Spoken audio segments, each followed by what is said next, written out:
Թե այդուհանդերձ իրան ինչ-որ մեկը փող ա տվել։ Ո՞վ է այդ ինչ-որ մեկը։ Այդ տվողին ինչ-որ մեկը փող տվել ա։ Եթե քաղաքացիական պայմանագրի տարբեր ներկայացուցիչների հեռախոսազանգեր լսեին, ըստ ձեզ ինչեր կլսեին։ Ոչ մի հակաօրինական բան համենայն դեպս։ Գիտեք, որ չեն լսել, հենց հարցը դա է։ Ինչև է, խոսենք այն մասին։ Ես չգիտեմ, բայց ես վստահ եմ, որ դուք էլ չգիտեք։ Ես վստահ եմ, որ դուք էլ չգիտեք։ Ոչ, որովհետև երևույթը, որին որ մենք ականատես ենք եղել, տեղի է ունեցել ընդդիմության ջանքերով, այսպես ասած։ Ասում եք, ինչու ոչ մի իշխող կուսակցության ներկայացուցիչ չկա, որ անցնում է օրինակ ընտրակաշառքի գործով։ Գուցե չկա ընտրակաշառք բաժանը, վստահաբար չկա։ Թե չէ կլիներ, որովհետև այս իշխանության օրոք գործող պաշտոն զբաղեցնող անձինք զրկվել են իրենց պաշտոնից ու տեղափոխվել են քրեակատարողական հիմնարկ պատիժ կրելու կամ կալանավորվել են։ Այսինքն սա այն իշխանությունն է, որ չի խղճում ոչ մեկին, այդ թվում եւ սեփական թիմի ներկայացուցիչներին։ Ինչի մասին է խոսքը։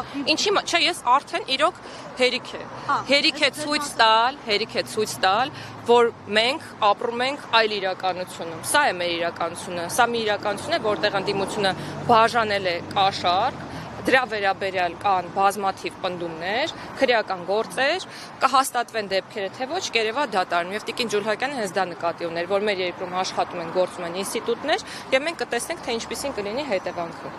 Բայց բոլորը լսել են այն, ինչ լսել եք դուք, ինչ լսել եմ ես, եւ պետք չէ այնպես ներկայացնել հարցը, որ ոչինչ տեղի չի ունեցել։ Այո, հավաստենք քաղաքացիներին, որ եղել են այդ դեպքերը։ Եվ դա կոնկրետ քրեական գործերին է վերաբերում։ Այսպեսի հայտարարություններ քրեական գործին է վերաբերում։ Իշխանության վերաբերյալ երբ որ դուք եւ ձեր գործընկերները հրապարակում են անում։ Կգաք այստեղ խոսեք։ Այստեղ կամ խոսեմ։ Դատական գործեր։ Քանի դատական։ Դուք նայեք, մեկ դատական գործեր կան, թե չէ, երբ որ մի հատ ավարտեմ, այդ թվում ձեր լրատվամիջոցը, այդ թվում մյուս գործընկերները։ Ես անպայման դուք վաղը ստեղ լինելու եք, մինչև վաղը կուսումնասիրեմ եւ կհանեմ դեպքեր, երբ որ որն է ձեր լրատվամիջոցը 168-ը։ Օրինակ,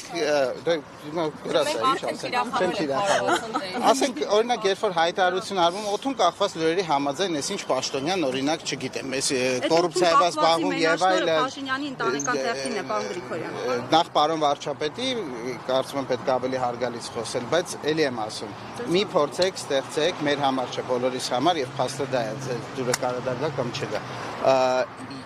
Դուք ձեր գործունեության մեջ այդ նույն ստանդարտով, որ ուզում եք մենք ղեկավարվենք, չեք ղեկավարվում։ Շատ ժամանակ վերագրում եք հանցավոր արարքներ իշխանության ներկայացուցիչներին, երբ որ ոչ միայն դատական վճիռ չկա, անգամ քրեական գործ չկա հարուցվել։ Ու էլի եմ ասում, Ժորժ ջան, մի հատ բարձ փաստ կա, էլի։ Ընտրությունները մի process է, որ մենք բոլորը այստեղ մի հատ մարդ չկա կանգնած, մեզ դիտող մի հատ մարդ չկա, որը որ այդ process-ի մասնակից չի հանդիսանում։ Եվ դուք որ փորձում եք կամ գործընկերները փորձում են ինչ-որ ալտերնատիվ իրականություն վաճառել, դա իմաստ չունի, որտեղ մարդիկ այո, վաճառել։ Դա իմաստ չունի, որտեղ եթե օրինակ ասում եք Սուրեն Գրիգորյանը կոռուպցիոներ է, մարդիկ կարող է մտածեն,